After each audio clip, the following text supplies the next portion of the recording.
You probably know Agatha Christie as the queen of crime, the absolute master of the murder mystery, right? But what if I told you that she is by far the most fascinating puzzle she ever created? She's not just a writer to read, she's a case to be solved. So where do we even begin our investigation? And wow, what a case! To even begin to wrap your head around her success, you've got to start with just one piece of evidence. This number right here. 2 billion. Let that sink in for a second. 2 billion books sold. That makes her the best-selling novelist of all time. The only names that have sold more are Shakespeare and, well, the Bible. It's just staggering. Her stories have been translated into more languages than any other single author out there. And look, chances are you know her work. I mean, you really know it, even if you've never actually read one of her books. These aren't just titles, are they? They're cultural touchstones, stories that are basically woven into our collective DNA. So this incredible success, it built her public persona. For decades, the world knew her simply as the Queen of Crime. And the image was this, perfectly unassuming English lady just crafting these fiendishly clever puzzles, all from her cozy little study. She was the master architect of the classic, comfy English mystery. But of course, that cozy image, that's just the surface. If we're going to solve the real mystery, the mystery of Agatha Christie herself, we have to look for clues inside her work.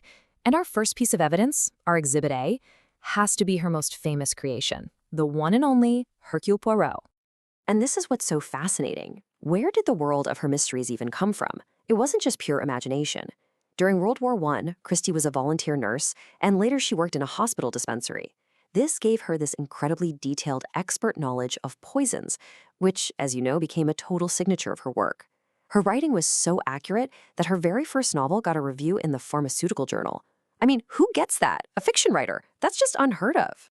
But the real genius of Poirot goes so much deeper. On the one hand, we see the character everyone knows, the eccentric Belgian detective, the amazing mustache, the obsession with his little gray cells. But on the other hand, Christie was making a quiet but kind of radical political statement. See, in post-World War I Britain, anti-refugee sentiment was running really high. So what does she do? She makes her hero an unapologetically Belgian refugee. She was challenging the prejudices of her time, right there on the page. In her own words, just capture her vision for him perfectly. She defined Poirot not by his nationality or his little quirks, but by his intellect. In a world that was reeling from the brute force of war, she decided her hero would win through order, method, and pure brain power. So she was a master of fictional drama. But in 1926, the most shocking mystery she would ever craft didn't involve Poirot at all. It involved herself. The Queen of Crime became the star of her own real-life thriller. The year 1926 was just a period of absolute crisis for her. In April, her beloved mother died.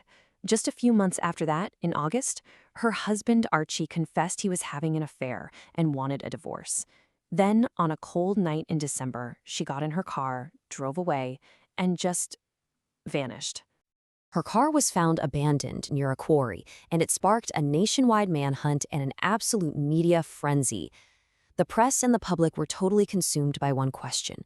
Was this some elaborate publicity stunt by a master of suspense, or was it the desperate act of a woman in just profound psychological pain? And the mystery just got deeper when she was finally found, 11 days later, at a spa hotel. Now get this, she had registered under the name of her husband's mistress and claimed she had no memory of who she was. When someone told her that Mrs. Christie was missing, she reportedly gave this chillingly detached response. For years, all these theories were swirling around. Was it all a hoax, a revenge plot?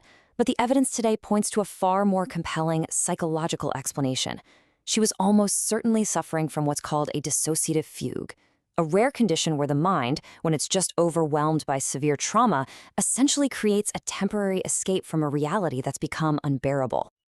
Now, a crisis like that could have been the end of her story. I mean, for most people, it would have been. But for Agatha Christie, it was actually the beginning of a remarkable reinvention. The trauma of 1926 didn't just close a chapter of her life. It forced open a second, even more adventurous one. So after the divorce, what does she do? She books a solo ticket on the Orient Express. Her travels ended up leading her to an archaeological dig in modern-day Iraq. And that's where she met her second husband, Max Mallowan. This new life of adventure and travel gave her the rich, exotic backdrops for some of her most famous novels, like Death on the Nile and, of course, Murder on the Orient Express. But her detective fiction still wasn't the right place to process her deepest personal pain. To do that, she needed an alias. As Mary Westmacott, she wrote 6 novels that explored much darker, more complex psychological territory that her mysteries really couldn't touch. It was her way of telling the emotional truth of her own life. All of this, the experience, the trauma, the reinvention, it all fed back into her work. So for the final piece of our puzzle, we need to understand how she did it. What was the secret formula that made her the undisputed master of her craft?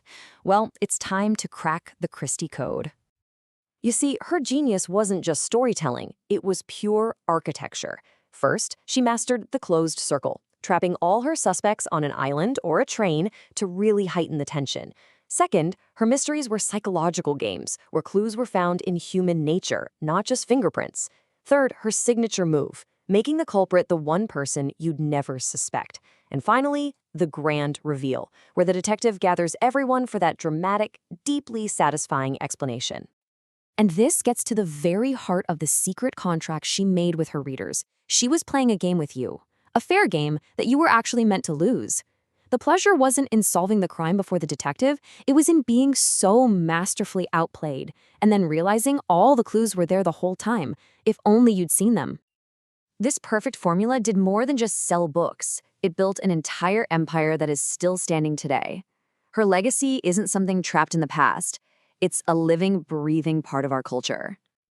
And what a legacy it is! Consider this, her stage play, The Mousetrap, opened in London's West End in 1952. It has been running continuously ever since, only pausing for a global pandemic. It is, by a huge margin, the longest-running play in the history of the world. That's just mind-blowing. And her stories are constantly being reborn for new generations. From the classic TV series with David Suchet as the definitive Poirot, to the star-studded blockbuster movies from Kenneth Branagh, to video games that let you play the detective yourself, her legend just continues to grow. So when you look at the complete case, you see the truth. Agatha Christie created hundreds of perfectly engineered mysteries, challenging millions of us to a game of wits. But after all the clues, all the red herrings, and all the shocking reveals, perhaps the most complex and fascinating mystery she ever left behind was herself.